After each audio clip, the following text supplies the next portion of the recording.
Hello viewers, welcome back to my channel. You are watching BGMC Communicator and I am with you Simranjeet Singh. तो आज की video में हम बात करेंगे BGMC में फर्स्ट सेमेस्टर में आपके पास सब्जेक्ट है कम्युनिकेशन कॉन्सेप्ट एंड प्रोसेस। उसकी फर्स्ट यूनिट का थर्ड चैप्टर आज हम करेंगे जो कि है बैरियर्स टू कम्युनिकेशन। और मैं ये वीडियो स्टार्ट होने से पहले ही आपको बता दूं कि जो बैरियर्स टू कम्युनिकेशन ये जो चैप्टर है ये पूरी वीडियो आपके लिए बहुत ज़्यादा इंपॉर्टेंट होने वाली है, क्योंकि बैरियर्स टू कम्युनिकेशन आपके सिलेबस के one of the most important topics में से एक है और इससे रिलेटेड क्वेश्चन गारंटी के साथ एग्जाम में आता ही आता है। तो इस वीडियो को बहुत ध्यान से देखिएगा, इसमें मैंने बहुत सारे बैरियर्स आपको बताए हैं और इतना कंटेंट है कि आपके पास अगर 15 मार्क्स का क्वेश्चन आ रहा है तो आपको मैं 50 मार्क्स का कंटेंट इस वीडियो में लिखने के लिए बताऊंगा। तो पूरी वीडियो को ध्यान से देखिएगा। तो चलिए शुरू करते हैं। सबसे पहले बैरियर्स टू कम्युनिकेशन में सबसे पहले तो हम देखते हैं कि बैरियर्स टू कम्युनिकेशन होता क्या, बैरियर होते क्या हैं, बैरियर कहते किसे हैं। तो आम बोलचाल की भाषा में अगर बात करें तो बैरियर सबको पता है, जो बाधा होती है या जो किस चीज़ में बाधा पहुंचाते हैं। तो बैरियर टू कम्युनिकेशन होते हैं, ये वो बैरियर्स हैं, ये वो बाधाएं हैं जो कम्युनिकेशन में आती हैं। तो अब इनको हम देखते हैं थोड़ा सा कि अच्छे शब्दों में हम कैसे इन्हें बयां कर सकते हैं। So many factors So the first point is many factors interfere with communication, making ineffective. These act as barriers to effectiveness. तो ये जो लाइन है ये यहाँ पे क्या कहना चाह रही है, ये लाइन यहाँ पे एक्सप्लेन कर रही है कि ऐसे बहुत सारे फैक्टर्स हैं जो इंटरफेयर करते हैं, जिनकी वजह से जो कम्युनिकेशन है वो इनइफेक्टिव बनती है और ये होते हैं barriers to communication. Next point हमारा कहता है barriers refer to the specific reasons that can distort और प्रिवेंट कम्युनिकेशन, यानी कि जो कम्युनिकेशन को बिगाड़ देते हैं या बहुत ज़्यादा बिगाड़ सकते हैं वो होते हैं हमारे barriers to communication. It affects effective exchange of ideas, thoughts and information. हमारे जो थॉट्स, हमारे आइडियाज, हमारी इंफॉर्मेशन का जो इफेक्टिव एक्सचेंज होना चाहिए उसे ये बैरियर्स अफेक्ट करते हैं। तो जो भी चीज़ हमारे इफेक्टिव एक्सचेंज को अफेक्ट कर रही है वो है हमारे बैरियर। तो आई होप ये आपको अच्छे से समझ में आ गया होगा और आपके एग्जाम के पॉइंट ऑफ व्यू से भी आपको क्लियर होगा। एंड अगर वही बात अगर आप इसको थोड़ा सा अच्छे से एक्सप्लेन करके लिखेंगे और इन्हीं चीज़ों को अलग अलग शब्दों में लिखेंगे तो आपकी आंसर की लेंथ इंक्रीज हो जाएगी। तो अब हमने बात कर ली भाई बैरियर टू कम्युनिकेशन होते क्या, आप समझ भी गए होंगे भाई बैरियर टू कम्युनिकेशन क्या है। अब हमारे पास है ऐसे बहुत सारे बैरियर, बहुत सारी चीज़ें कम्युनिकेशन में अफेक्ट करती हैं। अब देखो सबसे पहले आता है हमारा फिजियोलॉजिकल बैरियर। एक है फिजियोलॉजिकल, एक होता है दूसरा साइकोलॉजिकल। ठीक है, अब इसमें क्या है ना, इन दोनों में स्टूडेंट जो है, बच्चे जो है वो हो जाते हैं कंफ्यूज। तो मैं आपको क्लियर करूंगा और ये जो दोनों है फिजियोलॉजिकल और साइकोलॉजिकल, इनको एक दूसरे शब्द की जगह मत यूज कर देना वरना आपका आंसर हो जाएगा खराब। तो ये मैं आपको पहले बता देता हूँ, तो इन दोनों चीज़ों पर ज़्यादा ध्यान देना। तो सबसे पहले इसलिए मैंने इनको पहले ही रखा है कि पहले ये चीज़ आपके दिमाग में क्लियर करके चलेगी, है ना। कई सारी जगह इंटरनेट पे बहुत सारी जगह ये दोनों लिखे हुए हैं, तो स्टूडेंट्स क्या करते हैं, बच्चे क्या करते हैं, इंटरनेट से देख लेते हैं फिर कंफ्यूज हो जाते हैं जब आंसर लिखने की बारी आती है एग्जाम में, है ना, या फिर अपने टीचर को एक्सप्लेन करने की बारी आती है, या फिर जब आप समझने की कोशिश करते हैं आप कंफ्यूज हो जाते हैं, फिर बाद में आपको दोबारा 2-3 बार वो चीज़ देखनी पड़ती है, इसलिए दिमाग में गलत चीज़ ना बैठाएं। तो हमारे फिजियोलॉजिकल बैरियर्स क्या होते हैं, फिजियोलॉजिकल बैरियर्स होते हैं एक पर्सन की डिसेबिलिटीज़। अब ये भी कम्युनिकेशन में एक बैरियर है, अगर कोई पर्सन के कोई डिसेबिलिटी है, वैसे हम इन्हें डिसेबिलिटी तो नहीं कहेंगे, ये एक तरीके से हम कह सकते हैं कि हाँ थोड़ी सी समस्याएं जो भी उनके साथ हैं। जैसे मान लो कोई स्टैमर करता है, स्टैमर करना यानी हकलाना, कोई हकलाते हुए बोलता है, कोई स्टैमरिंग करता है, तो वो चीज़ इफेक्टिव कम्युनिकेशन में एक बैरियर है। और दूसरी चीज़ है एक difficulty in hearing. Difficulty in hearing भाई, अब किसी इंसान को सुनने में प्रॉब्लम है, वो या तो कान की मशीन लगाता है या वो ऊंचा सुनता है, तो ये एक बैरियर हो। तो हमारे फिजियोलॉजिकल बैरियर्स क्या होते हैं कि जैसे किसी पर्सन में कोई डिसेबिलिटीज़ हैं, कुछ कमियां हैं जिनकी वजह से कम्युनिकेशन जो है वो अफेक्ट होती है, जैसे कि स्टैमरिंग या डिफ़िकल्टी इन हियरिंग, जिसकी वजह से कम्युनिकेशन उतनी इफ़ेक्टिव नहीं हो पाती है। फॉर एग्ज़ाम्पल जैसे कोई बंदा स्टैमर करता है तो वो उसकी बात पहुंचने में सामने वाले को देर लगेगी और वो उतने अच्छे तरीके से और वो इंसान अपनी बात को उतने अच्छे तरीके से एक्सप्लेन नहीं कर पाएगा। और वहीं पे साथ ही अगर किसी इंसान को, जो हमारा रिसीवर है, या जैसे स्टैमरिंग में दिक्कत हो गई सेंडर के साथ, और डिफिकल्टी इन हियरिंग, जैसे कि हमारा जो रिसीवर है अगर उसको सुनने की दिक्कत है, तो उसके पास अगर कोई मैसेज जा रहा है तो वो, या हो सकता है उसे अच्छे से सुनाई ना दे, या फिर हो सकता है वो किसी वर्ड को, कुछ गलत वर्ड सुन ले, जिसकी वजह से वो पूरा मीनिंग ही उस मैसेज का चेंज हो जाएगा, जिसकी वजह से मिसअंडरस्टैंडिंग या कंफ्यूजन हो सकती है, उसके पास वो मिस इन्फॉर्म्ड हो सकता है। तो ये हो गया हमारा physiological barrier. I hope physiological barrier आपको क्लियर है। अब जाते हैं साइकोलॉजिकल बैरियर पे। साइकोलॉजिकल बैरियर यानी कि साइकोलॉजी, साइकोलॉजी यानी कि मनोविज्ञान, यानी कि हमारे जो कह दें एक तरीके से हमारे जो मन के अंदर के जो बैरियर है। अब ये क्या होते हैं भाई, फिजियो हम अब हमारे साइकोलॉजिकल बैरियर हैं। These barriers include mental and psychological disorder. अब ऐसा नहीं है कि अब बहुत बड़ा कोई डिसऑर्डर है, नहीं, छोटी चीजें हैं। जैसे भाई अब कोई शाय है पर्सन, है ना, शायनेस है, कोई बंदा नर्वस होता है, भाई नर्वसनेस होती है कई लोगों को, किसी को स्टेज फोबिया होता है, किसी को इन्फीरियोरिटी कॉम्प्लेक्स होता है ना। तो अब ये क्या चीज है, अब देखो जैसे कि साइकोलॉजिकल बैरियर होता है, अब अगर एक्सप्लेन करें तो साइकोलॉजिकल बैरियर वो बैरियर होते हैं जो किसी बंदे की, किसी पर्सन की मेंटल या साइकोलॉजिकल डिसऑर्डर्स होते हैं। जैसे कि अगर कोई पर्सन शाय है तो वो सामने वाले के साथ उतने अच्छे से कम्युनिकेट नहीं कर पाता, वो एक थोड़े इंट्रोवर्ट्स हम कह सकते हैं लोग होते हैं ना, अकेले अकेले रहते हैं, नहीं ज़्यादा लोगों से बोल पाते हैं, तो वो अपनी बातों को अच्छे से इफेक्टिव तरीके से कम्युनिकेट नहीं कर पाते हैं। नर्वसनेस, अगर कोई इंसान बोलते समय बहुत ज़्यादा नर्वस होता है, अपन जैसे अगर वो सेंडर है, वो कुछ बोल रहा है, बहुत ज़्यादा नर्वस है, तो फिर वो उस समय पे मैसेज को एनकोड करने में या फिर मैसेज को सेंड करने में कुछ गलतियां कर सकता है शब्दों के चयन में। जब आप वर्ड्स चूज करते हैं एनकोडिंग के समय, तब भी वो कुछ दिक्कत हो सकती है। किसी को स्टेज फोबिया है, अब कोई स्टेज पे खड़े होकर नहीं बोल सकता, मान लो मेरे को स्टेज फोबिया और मेरे को चढ़ा दिया स्टेज पे बोलने के लिए, मैं तो नहीं बोल पाऊंगा अच्छे से। अब अगर मैंने बोल भी लिया तो मेरे को नहीं पता चलेगा मैंने वहां खड़े होकर क्या बोला, मैं कुछ भी गलत चीजें बोल सकता हूँ, है ना। तो स्टेज फोबिया भी इसमें आएगा। इन्फीरियोरिटी कॉम्प्लेक्स, अब भाई कोई अपने आप को कमजोर समझता है, जैसे मान लो कई लोगों में ये होता है ना भाई, अगर एक कंपनी का एग्जांपल ले लेते हैं, उसमें कोई एक इंटर्न है, मान लो अभी अभी एक आप नए इंटर्न गए हो और आपको सीधे बॉस से बात करनी है किसी बारे में, तो आप एक बार को सोचोगे अरे यार वो बॉस है, मैं उससे कैसे बात करूंगा ना, ये सारी चीजें आपके मन में आ जाए। इन्फीरियोरिटी कॉम्प्लेक्स, आप उन सामने वालों को अगर, सामने वाले से अगर अपने आप को, खुद को थोड़ा सा कमजोर समझते हो, खुद को कम समझते हो, तो वहां पे भी आप जो है, तो वहां पे भी आप अच्छे से इफेक्टिव तरीके से कम्युनिकेट नहीं कर पाओगे। ठीक है, तो ये हो गई सारी चीजें। अब आते हैं हम नॉइस पे।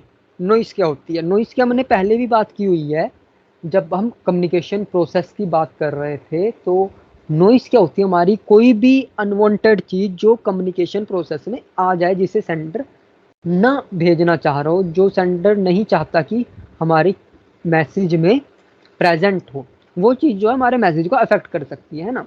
नॉइस कुछ भी हो सकता है, कुछ भी अनवांटेड चीज जो हमारे मैसेज में आ गई। मान लो मैं आपको बोल रहा हूँ, ये जैसे ये गाड़ी की आवाज आ गई है ना, हॉर्न की आवाज आ गई, मैं नहीं चाहता भाई ये आए, इसने क्या किया, इसने हमारे मैसेज जैसे मैं भेज रहा हूँ तो ये नॉइस आ गई बीच में, इसने मेरे मैसेज को अफेक्ट कर दिया, है ना, तो इफेक्टिव कम्युनिकेशन नहीं हो पाई। ऐसे ही अब मैं बोल रहा हूँ, आपके सिग्नल चले गए, आपको नहीं सुनाई दिया, नॉइस आ गई। नॉइस कुछ भी, जो हर चीज कुछ भी आ जाए वो नॉइस है, जो आप नहीं चाहते कि आपके कम्युनिकेशन में आए, प्रेजेंट हो। तो आई होप आपको ये तीन चीजें क्लियर है। अब चलते हैं आगे। अब हम बात करेंगे टाइम की। अब आप कहोगे भाई टाइम कैसे बैरियर हो सकता है। एक तरीके से तो आप ये कहोगे भाई, जैसे मान लो टाइम है, हमारे पास अपनी बात पूरी करने के लिए पूरा टाइम नहीं है, या फिर हम कुछ लिख रहे हैं तो हमारे पास वो उतना स्पेस नहीं है। जैसे आता है ना, न्यूज़पेपर की बात करें तो न्यूज़पेपर में जैसे कम स्पेस है किसी स्टोरी का, उतने में वो नहीं अच्छे से कवर हो पाएगी ना, तो उतनी इफेक्टिव तरीके से स्टोरी हम तक नहीं पहुंच पाएगी। तो अब क्या है कि जैसे मान लो टाइम है, एक तो अगर आपके पास कम टाइम मिल रहा है तो अच्छे तरीके से कम्युनिकेशन नहीं हो पाएगी। पर कभी कभी क्या होता है कि आपके पास बहुत ज़्यादा टाइम होता है ना, तो वो भी एक बैरियर है। अब आप कहोगे भाई ज़्यादा टाइम हमारे पास है, वो कैसे बैरियर हो गया। वो हमारे पास ये जो है बैरियर ऐसे हो गया क्योंकि लॉन्ग कम्युनिकेशन, मान लो भाई लंबा, आपके स्कूल का प्रिंसिपल है, मैं आपको अच्छा एग्जांपल देता हूँ, आपके स्कूल का प्रिंसिपल आपको जब आपकी प्रेयर होती है उस टाइम पे, असेंबली का टाइम पे, वो आके प्रिंसिपल खड़े होके आपको 2 घंटे का लेक्चर दे रहा है, आप सुनना पसंद करते हो? नहीं पसंद करते। अब भाई उसके पास टाइम है, उसके पास खुला टाइम है, कुछ बोलना उसने खुला टाइम है उसके पास, वो बोल रहा है लंबा लंबा, आप सुनते ही नहीं, वो इफेक्टिवनेस उसमें होते ही नहीं, कम्युनिकेशन कौन सुनता है उसे, नहीं सुनते, है ना। ऐसे ही मान लो अब कुछ हो रहा है, मैं आपको ये वीडियो बना रहा हूँ, अब मैं इसको खींच दूं, 1 घंटे के बैरियर कम्युनिकेशन कर दूं, अब आप सुनोगे 1 घंटे की वीडियो, वो इनइफेक्टिव हो जाएगी, है ना। तो कई बार तो आपको समय का ध्यान रखना है, आपको अपना मैसेज उतना ही देना है, उतने ही समय में देना है, जितने की उससे जो इफेक्टिवनेस है उसकी वो कम ना हो। तो बहुत बारी ऐसा माना जाता है कि जितनी लंबी कम्युनिकेशन होती है वो उतनी ही लेस इफेक्टिव होती है। एंड आप कम्युनिकेशन के स्टूडेंट, तो एक चीज मैं जो अभी आपको बता रहा हूँ ये भी अपने दिमाग में बैठा लीजिएगा कि एक अच्छा कम्युनिकेटर, एक अच्छा सेंडर वही होता है जो कम से कम शब्दों में अपनी पूरी बात सटीक तरीके से, बढ़िया तरीके से सामने वाले तक पहुंचा दे। कम शब्दों में बात को बढ़िया तरीके से कहना ही इफेक्टिव कम्युनिकेशन है। ठीक है, तो अब चलते हैं भाई एटीट्यूडनल बैरियर, अगला है हमारा एटीट्यूडनल बैरियर। अब एटीट्यूडनल बैरियर क्या होता है? ये होता है भाई पर्सन का एटीट्यूड। अब आप कहते हो ना भाई बड़ा एटीट्यूड है, उसमें ऐसे बात कर रहा है, वैसे बात कर रहा है ना, तो अब ये जो है आपका एटीट्यूड होता है, ये एटीट्यूड आपका होता है भाई आप सामने वालों को कैसे ट्रीट करते हो, जो दूसरे लोग हैं जो आपसे बात कर रहे हैं उन्हें कैसे ट्रीट करते हो, उनके साथ कैसे बातचीत करते हो, है ना। ये होता है एटीट्यूडनल बैरियर। अब ये होता है कि आपका एटीट्यूड कैसे बिल्ड होता है, ये होता है आपके सोशियो इकोनॉमिक स्टेटस से, आपके बैकग्राउंड से, आपकी पर्सनैलिटी से। अब मैं इसका आपको एटीट्यूडनल बैरियर का बहुत बढ़िया एक एग्जांपल देता हूँ। आप कॉलेज जा रहे हो, कॉलेज आप स्टूडेंट हो, आप कॉलेज के प्रिंसिपल से जिस तरीके से बात करोगे वो अलग होगा, और जिस तरीके से आप अपने कॉलेज के गेट पे खड़े हुए गार्ड भैया से बात करोगे वो तरीका बिल्कुल अलग होगा। होता है, वो आपका एटीट्यूड है, आपकी पर्सनैलिटी, आप लोगों के साथ कैसे बिहेव करते हो, है ना, आप कैसे ट्रीट करते हो उन्हें। और ये कई बार ये भी होता है जो आपका एटीट्यूडनल बैरियर होता है ना, ये कई लोगों के अंदर मतलब अपना इस तरीके से उनका एटीट्यूड होता है कि वो हर लोगों के साथ मतलब अपने ही तरीके से बात करते हैं। तो कई बार आपकी वो पर्सनैलिटी, आपका एटीट्यूड आपको, आपके लिए एक बाधा बन जाता है, आप उसकी वजह से लोगों के साथ, दूसरों के साथ अच्छे से कम्युनिकेट नहीं कर पाते जिस तरीके से आपको करना होता है। क्योंकि कई बार ये आप समझते हो कि अरे मैं ऐसा हूँ, मैं अलग हूँ, मैं क्यों बात करूँ, है ना, तो ये चीज हो जाती है। नेक्स्ट है आपका इमोशनल बैरियर। अब आपको जो इमोशनल बैरियर है ये क्या होता है? इमोशनल बैरियर होता है how you act in a certain situation. Emotional barrier जब आप किसी सर्टेन सिचुएशन, आप एक सिचुएशन में उसमें आप किस तरीके से बिहेव कर रहे हो, आप ओके स्माइल कर दे रहे हो, आप हंस रहे हो, जोर जोर से हंस रहे हो, आप उदास हो रहे हो, आप कंफ्यूज, आप कैसे, आप कैसे रिएक्ट करते हैं उस सिचुएशन में, कैसे संभालते हैं, है ना। अब मान लो कोई बहुत ज्यादा इमोशनल पर्सन है, आप बहुत ज्यादा इमोशनल हो और आपको बोल दिया, आपको अपने फेयरवेल पे स्पीच देनी है, कॉलेज का फेयरवेल हो रहा है ना, आप तो इमोशनल हो जाओगे, आप बोल ही नहीं पाओगे, आप अच्छे से इफेक्टिवली कम्युनिकेट नहीं कर पाओगे, है ना। कहीं पे मान लो लड़ाई हो रही है, बस, तो ये थोड़ा अलग एग्जाम्पल हो गया, कहीं लड़ाई हो रही है ना, आप बहुत ज्यादा थोड़े इमोशनल से पर्सन हो, कहीं लड़ाई हो रही है, आप डर के मारे कुछ बोलोगे नहीं, तो डर नहीं, मतलब एक तरीके से कुछ लोग होते हैं ना, लड़ाई किसी के साथ, उस किसी ने उनको थोड़ा सा बोल दिया, किसी ने उनको थोड़ा सा बोल दिया तो वो अपनी बात को एक्सप्लेन नहीं कर पाते, रोने लग जाते हैं, तो वहाँ पे इमोशनल बैरियर आ जाता है, तो एक तरीके से आपको इफेक्टिवली कम्युनिकेट नहीं करने देते आपका इमोशन जो है, तो इसलिए इमोशंस पे कंट्रोल होना चाहिए और साथ ही टाइम का भी आपको ध्यान रखना होता है। अब आगे भी हमारे पास बहुत सारे बैरियर अभी तो हमारे पास बचे हुए हैं, 18 बैरियर है हमारे पास, तो थोड़ी सी वीडियो लंबी होगी तो वीडियो का एंड तक देखिएगा, क्योंकि आगे और भी बहुत सारे मतलब मैंने अलग तरीके के, मैंने एक एक तरीके के बैरियर एक साथ रखे हैं, अभी आगे आपको कुछ अलग तरीके के बैरियर देखने को मिले, टेक्नोलॉजिकल बैरियर, है ना, मैकेनिकल बैरियर, ऐसे कुछ आपको देखने को आगे मिल जाएंगे। आपको लैंग्वेज से रिलेटेड, जैसे लैंग्वेज से रिलेटेड, बॉडी लैंग्वेज से रिलेटेड बहुत सारी चीजें आपको आगे आएंगी। अब चलते हैं पुअर लिसनिंग स्किल के ऊपर। पुअर लिसनिंग स्किल क्या है? अब किसी पर्सन की लिसनिंग स्किल अच्छी नहीं है, वो अच्छे से नहीं सुनता है आपकी बात को पूरे तरीके से, मान लो मैं आपको कुछ बोल रहा हूँ, आप सुन नहीं रहे, आप इनअटेंटिव हो, आपका ध्यान कहीं और है, इधर उधर, तो फिर आप एक पुअर लिसनर हो, जिसकी वजह से कम्युनिकेशन पूरी खराब हो जाती है। तो इसलिए पुअर लिसनिंग स्किल्स भी कम्युनिकेशन में एक बैरियर है। अगर जो रिसीवर है, जो लिसनर है, वो अच्छे से मैसेज को रिसीव नहीं करता, वो अटेंशन नहीं देता, उसकी लिसनिंग स्किल्स खराब है, वो बात को पूरा नहीं सुनता है, तो ये एक कम्युनिकेशन बैरियर है। अब हम चलते हैं लैंग्वेज बैरियर पे। लैंग्वेज बैरियर क्या है भाई? अब मान लो दो लोग हैं, डिफरेंट लैंग्वेज के हैं। अब डिफरेंट लैंग्वेज के, डिफरेंट कल्चर के दो लोग हैं एकदम, है ना? अब वो कुछ बोल रहे हैं, तो अब होता क्या है, कई बार मान लो कुछ ऐसे शब्द आ जाते हैं ना कई भाषा में, जो आप नहीं समझ पाते हो, तो फिर आप ऐसे कंफ्यूज से हो जाते हो, भाई ये क्या बोल गया, है ना? अब कई बार इससे क्या है, मिसकम्युनिकेशन तो होती है, कई बार मिसअंडरस्टैंडिंग भी हो जाती है। मिसअंडरस्टैंडिंग कैसे हो जाती है? मान लो एक शब्द है ना, उसका हिंदी में आपने मान लो कुछ ऐसे शब्द होते हैं जिनके दो मीनिंग होते हैं, जैसे मान लो हिंदी में उसका मतलब कुछ हो रहा है, इंग्लिश में कुछ और ही निकल गया, है ना? या फिर किसी और भाषा में कुछ और ही निकल गया। और ऐसे कई सारे शब्द होते हैं। अब जिसमें क्या होता है भाई, लैंग्वेज बैरियर में, अब जैसे मान लीजिए मैं नॉर्थन इंडिया का हूँ, है ना, और मैं किसी साउदर्न इंडिया पार्ट के पर्सन से बात करूँ, तो वो आपको साफ पता चल जाएगा, मैं अपनी लैंग्वेज में कई सारे ऐसे शब्दों का इस्तेमाल कर दूंगा जो वो इंसान नहीं समझ पाएगा, और वो कई सारे ऐसे शब्दों का इस्तेमाल कर देंगे जो मैं नहीं समझ पाऊंगा। तो ये होता है language barrier. Now next we have is perception barrier. Perception barrier क्या होता है? परसेप्शन है कि, अब भाई परसेप्शन क्या होता है? परसेप्शन मतलब आप चीजों को कैसे देखते हैं, है ना, आपका नजरिया क्या है।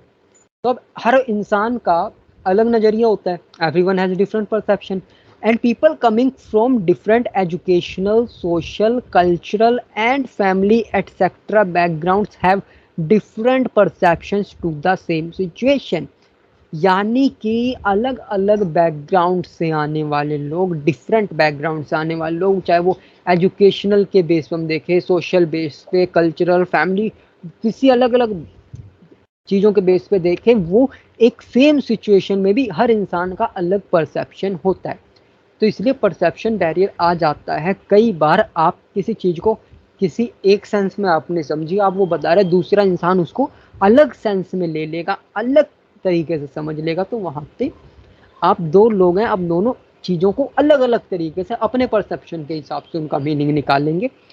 तो इस तरीके से यहाँ पे कई बार परसेप्शन बैरियर आ जाता है। अब हम आते हैं बॉडी लैंग्वेज पे। बॉडी लैंग्वेज एंड जो आपके जेस्चर्स हैं वो कम्युनिकेशन में बहुत एक इम्पोर्टेंट रोल प्ले करते हैं।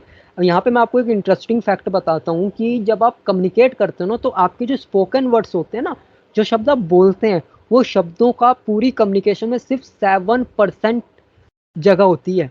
बाकी की जो 93% होता है ना, वो आपकी बॉडी लैंग्वेज होती है, आपके जेस्चर्स होते हैं, आपकी जो टोन में आप बात कर रहे हैं वो होती है, आपके वॉइस, आपकी पिच, ये सारी जो नॉन वर्बल चीज़ें, इनका ज़्यादा वहाँ पे यूज़ होता है। एंड वहीं से ये बॉडी लैंग्वेज और जेस्चर, ये बैरियर कैसे हो सकते हैं उस पर हम आ रहे थे। तो डिफरेंट कल्चर्स है, डिफरेंट नेशन है, उनमें डिफरेंट जेस्चर्स का डिफरेंट डिफरेंट मीनिंग होता है। अब हर जगह पे अगर आप जाके अपना थम्स अप दिखा रहे हैं, तो हर जगह पे उसका मतलब ओके नहीं होता। कई जगह पे अगर आपने थम्स अप दिखा दिया, तो वो ऑफिशियली ये है कि हाँ आप ऑफिशियली एग्री कर रहे हैं उस पर, लेकिन कई जगह पे आप थम्स अप दिखा रहे हैं तो वो ओके में भी नहीं, वो थम्स अप को कुछ नहीं मानते कई जगह पे लोग। ठीक है। एंड वहीं पे एक मैं बढ़िया एग्जांपल आपको दूं बॉडी लैंग्वेज एंड जेस्चर्स का, like if you are living in a western country, so in western countries it is normal to shake hands और exchange hugs with opposite genders, है ना? But the same thing is not acceptable in the Arab countries. तो वहाँ पे आपकी body language, आपके gestures बहुत ज़्यादा एक कम्युनिकेशन का बैरियर है। हर जगह पे हर चीज़ सेम नहीं है। So I hope it is clear to you. Now coming to the next point which is cultural value. So what is culture? Culture is the set of customs, traditions, and values of a society or a community, such as an ethnic group or nation. Different cultures follows different values. अब यहाँ पे क्या है कि cultural barrier आ जाता है, जैसे कि लोग जो हैं डिफरेंट सोसाइटीज़, डिफरेंट कम्युनिटीज़ के, डिफरेंट नेशंस के जो लोग हैं, वो अलग अलग कल्चर को फॉलो करते हैं, है ना? उनका अलग अलग कल्चर है, उनके बिलीव्स अलग हैं।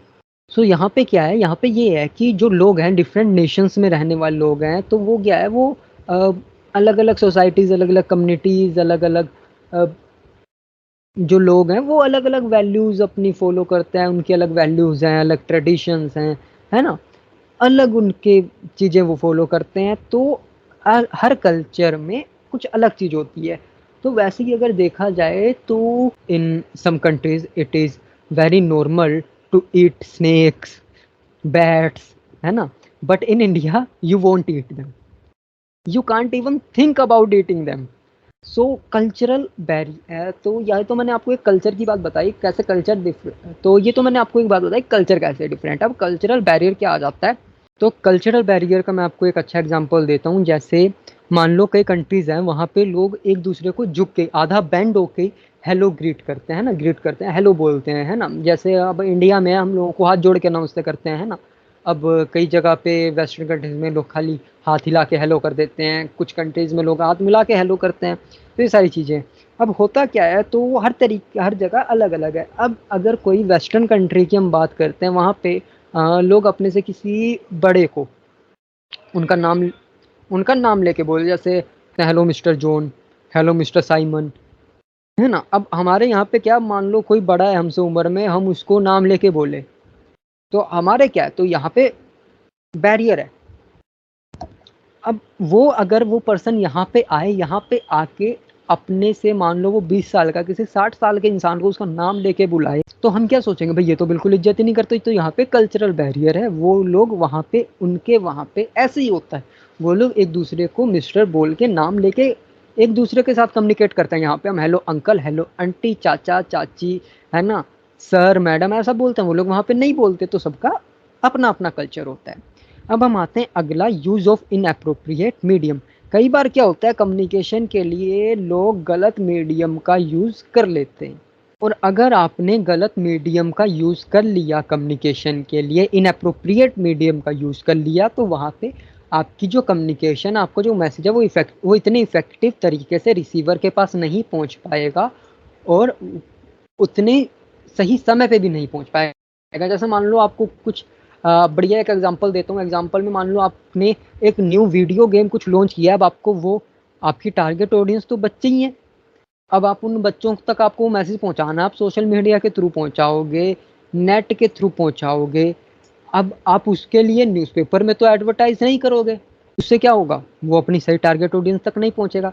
और ऐसे ही अगर आपको कोई मैसेज न्यूज़पेपर के थ्रू पहुँचाना है, आपको मान लो घुटनों के दर्द का कोई तेल बेचना है, तो आप वो न्यूज़पेपर में ही तो बेचोगे। जो लोग वो पढ़ते हैं, जो टारगेट ऑडियंस, जो बड़े बुजुर्ग लोग न्यूज़पेपर आज की तारीख में पढ़ते हैं, जो इंटरनेट पे उतने नहीं ज़्यादा, मैं कहूँ तो उतने ज़्यादा एक्टिव नहीं है इंटरनेट पे, है ना? अब आप वो घुटनों के दर्द का तेल इंटरनेट पे बेचोगे, तो सही टारगेट ऑडियंस तक वो नहीं पहुंच पाएगा। तो इसलिए आपको करेक्ट मीडियम का यूज़ करना है अपनी कम्युनिकेशन के लिए, अपना मैसेज पहुंचाने के लिए। Next is information overload. Information overload क्या है, जब मान लो, अब पहले तो ये आप दोनों फोटो देखिए, एक ये वाली फोटो और एक ये वाली फोटो देखिए। अब मैं इसके बाद में ये दोनों जो पॉइंट्स हैं हमारे, वो इन्हीं फोटो से मैं आपको एक्सप्लेन करूंगा। तो पहले पढ़ते हैं यहाँ पे लिखा क्या। यहाँ लिखा है, a human being has a limit to the amount of message he और शी कैन सेंड और receive at any given time. If too many messages are passed through a communication system और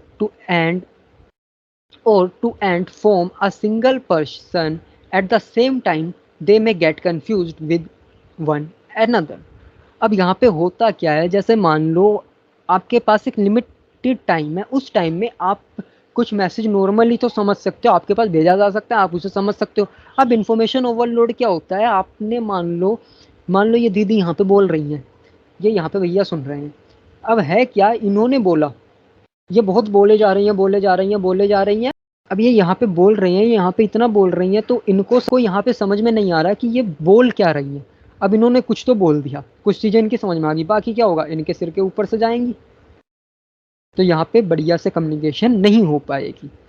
और वैसे ही एक बढ़िया एग्जांपल मैं आपको दूं, एक इसी वीडियो से रिलेटेड देता हूँ। अगर मान लो मैं आपको इसमें खाली बैरियर टू कम्युनिकेशन पढ़ा रहा हूँ, पिछली वीडियो में मान लो मैंने आपको खाली टाइप्स ऑफ कम्युनिकेशन पढ़ा दिए, यहाँ पे मैं खाली बैरियर पढ़ा रहा हूँ। अब हो गया क्या, अगर मैं सब कुछ आपको एक ही वीडियो बना दूं लंबी सी, उस एक ही वीडियो में आपको पूरा सिलेबस ही कम्युनिकेशन का, पूरा फर्स्ट यूनिट से फोर्थ यूनिट एक ही वीडियो में डाल के पढ़ा दूं एक ही बार में, आपको कुछ समझ में आएगा? नहीं होएगा, नहीं आएगा। होगा क्या, इन्फॉर्मेशन ओवरलोड। तो ये होता है इन्फॉर्मेशन ओवरलोड, जब आपके पास बहुत ज़्यादा इन्फॉर्मेशन आ जाती है और आप उसे अच्छे से प्रोसेस नहीं कर पाते, तो हो जाता है इन्फॉर्मेशन ओवरलोड, जिसकी वजह से जो रिसीवर है वो अच्छे से सेंडर का मैसेज नहीं समझ पाता, और यहाँ पे ये एक इन्फॉर्मेशन, तो ये यहाँ पे हमारा एक कम्युनिकेशन का बैरियर है। Next is conflict of information. Conflict of information में भी सेम ही चीज़ हमारे पास है। कॉन्फ्लिक्ट ऑफ इंफॉर्मेशन में क्या है कि जैसे मान लो यहाँ पे ये सेम हमारे सेंडर है, ये हमारे रिसीवर है, हमारे रिसीवर के पास में कोई टॉपिक है, उस टॉपिक के बारे में हमारे रिसीवर के पास में पहले से ही कोई इन्फॉर्मेशन है, कुछ उन्होंने सुना हुआ है, तो वहाँ पे वो चीज़ क्या है, उनके पास है। कॉन्फ्लिक्ट का मतलब क्या होता है कि किसी सेम ही टॉपिक पे जब रिसीवर को सेंडर जो है वो डिफरेंट इन्फॉर्मेशन देता है। अब जैसे मान लो, बहुत बढ़िया फनी एग्जांपल मैं तुमको देता हूँ। मान लो ये हमारे रिसीवर हैं, इनके पास एक इन्फॉर्मेशन है पहले से एक टॉपिक पे कि 2000 के नोट में चिप है। ठीक है, ये सारी एक खबर से आप सब अवेयर होंगे। अब इनको पता है भाई 2000 के नोट में चिप है। अब अचानक से ये पर्सन एक आ रहा है, ये इनको कह रहा है भाई 2000 के नोट में चिप नहीं है। अब ये कहेंगे भाई क्यों नहीं है, मतलब तुम कहना क्या चाहते हो, है नहीं है, क्यों नहीं है। अब इन्होंने सारे फैक्ट इनको दे दिए कि भाई ये है, इस वजह से 2000 के नोट में चिप नहीं है। इन्होंने पहले बहुत सुना हुआ 2000 के नोट में चिप है। यहाँ पे कॉन्फ्लिक्ट ऑफ इंफॉर्मेशन हो गया। ऑलरेडी इनके पास एक इन्फॉर्मेशन थी, इनके पास सेम टॉपिक पे डिफरेंट इन्फॉर्मेशन आ गई, ये कंफ्यूज हो गए, कम्युनिकेशन बैरियर यहाँ पे आ गया। आई होप ये आपको समझ में आ गया होगा। अब चलते हैं आगे। आगे हमारे पास में बस ये दो और बचे हैं हमारे पास में बैरियर्स। तो सबसे पहले इधर आते हैं, हमारा एक है premature evaluation. Premature evaluation क्या होती है? Some people are in the habit of forming a judgement before reading and listening the whole message. This is called premature evaluation. This distorts understanding and act as a barrier to the effective communication. होता क्या है, कुछ लोगों की आदत होती है वो पूरी बात सुने भी नहीं, उससे पहले ही अपना जजमेंट जो है, अपना ओपिनियन जो है फॉर्म कर लेते हैं। उन्होंने ना पूरी बात सुनी, अगर कोई रिटर्न में मैसेज है ना वो पूरा पढ़ा, पहले ही अपना अपना ओपिनियन फॉर्म कर लिया, अपना जजमेंट बना लिया। उससे क्या होगा, तो उससे यहाँ पे कम्युनिकेशन में बैरियर आएगा, इफेक्टिव कम्युनिकेशन नहीं हो पाएगी, क्योंकि वो पूरी बात तो उन्हें पता ही नहीं है। तो ये चीज़ आप समझ गए। अब इसका मैं आपको एक एग्जांपल दूँ। एग्जांपल मैं आपको ऐसा देता हूँ, मान लो भाई मैं आपको वीडियो में कुछ बता रहा हूँ, पहले मैंने आपको कुछ बताया, मान लो मैं आपको प्री मैच्योर एवैल्यूएशन के बारे में बता रहा हूँ, प्री मैच्योर एवैल्यूएशन के बारे में बता रहा हूँ, और मैंने अभी आपको ये इतना पढ़ाया है मैंने आपको, ठीक है। अब इसके आगे ये इतना और लिखा हुआ है। अब मान लो क्या है, मैंने आपको इतना पढ़ाया, आपने इतना ही पढ़ के समझ लिया, अब आपने आगे की बात तो मेरी सुनी नहीं, फिर आप क्या करोगे, आपने इतना पढ़ लिया, आपने अपना वो ओपिनियन सब फॉर्म वॉर्म कर लिया, अब आप कहोगे मैंने तो सब कुछ समझ लिया। अब आपने पहले ही चीज़ें इवैल्यूएट करके, आधी वीडियो देख के, अब आपने वही समझ लिया, भले ही आगे कुछ और भी चीज़ हो उससे कंटिन्यूड, अभी आपने आधा ही समझा, तो इससे क्या होगा, आपने जो आधी चीज़ समझी है वो गलत भी हो सकती है। और मोस्टली ये चांसेस होते हैं कि इससे जो है आप जो है वो मिसकम्युनिकेशन हो जाती है, मिस इन्फॉर्म्ड पर्सन जो है वो हो जाता है, इसलिए ये कम्युनिकेशन का एक बैरियर है। नेक्स्ट हमारे पास है टेक्नोलॉजिकल बैरियर। टेक्नोलॉजिकल बैरियर जैसा कि नाम से ही पता चलता है कि भैया टेक्नोलॉजी से रिलेटेड कुछ है। So when technological glitches hit and hamper the communication process. जब टेक्नोलॉजिकल ग्लिचेस की वजह से कम्युनिकेशन प्रोसेस हैम्पर होता है, for example slow internet speed और पुअर नेटवर्क। यानी कि जैसे मान लो कोई टेक्नोलॉजिकल बैरियर है, टेक्नोलॉजी की वजह से जब कम्युनिकेशन अच्छे से नहीं हो पा रही है, आप किसी के साथ फ़ोन पे बात कर रहे हैं, फ़ोन के सिग्नल चले गए, कम्युनिकेशन बैरियर। टेक्नोलॉजिकल बैरियर, आप मेरी वीडियो देख रहे हो, आपका इंटरनेट चला गया, आपके वाईफाई के सिग्नल चले गए, टेक्नोलॉजिकल बैरियर। ठीक है, ऐसी बहुत सारी चीज़ें, आप टेक्नोलॉजी से रिलेटेड कुछ भी आ सकता है। अब जैसे कई इसके अदर एग्जांपल भी मैं आपको दूं, जैसे आपके कंप्यूटर में वायरस आ गया, आपके कंप्यूटर में वायरस आ गया तो उसकी वजह से आपका कंप्यूटर ख़राब हो गया और आपको सही से आवाज़ नहीं आ रही, आपका ऑडियो ख़राब होगा, सब टेक्नोलॉजिकल में आएगा। उसके बाद में delivery of mail in the spam box due to non recognition of the sender. कई सारे मेल होते हैं आपके काम के होते हैं, लेकिन वो स्पैम बॉक्स में चले जाते हैं, वो भी एक टेक्नोलॉजिकल बैरियर है, टेक्नोलॉजी की वजह से ऐसा हो रहा है। सो आई होप आपको ये चीज़ समझ में आ गई होगी। तो अब हम आगे बढ़ते हैं। नेक्स्ट हमारा 17th है मैकेनिकल बैरियर। मैकेनिकल बैरियर क्या है? Mechanical barriers arise due to technical defect in the machinery and instruments used in the communication. If there is any interruption in the transmission due to various reasons, the communication will be interrupted or if will be interrupted. ये चीज बाद में आएंगे बाकी पीछे इस पे। तो जब मान लो कुछ भी हो जाता है, कुछ भी ऐसा डिफेक्ट आ जाता है मशीनरी में या फिर किसी भी वजह से जिससे आपके कम्युनिकेशन में बाधा उत्पन्न हो रही है, तो वो मैकेनिकल बैरियर है। जैसे कि मान लो आप टीवी देख रहे हैं और बारिश का मौसम आ जाता है। बारिश के मौसम में क्या होता है कि आपका जो डीटीएच लगे होते हैं, डायरेक्ट टू होम, जो आपके ऊपर आपका लगा होता है ऊपर एंटीना, तो उसमें क्या है, वो सिग्नल उस टाइम पे कैच नहीं कर पाता है।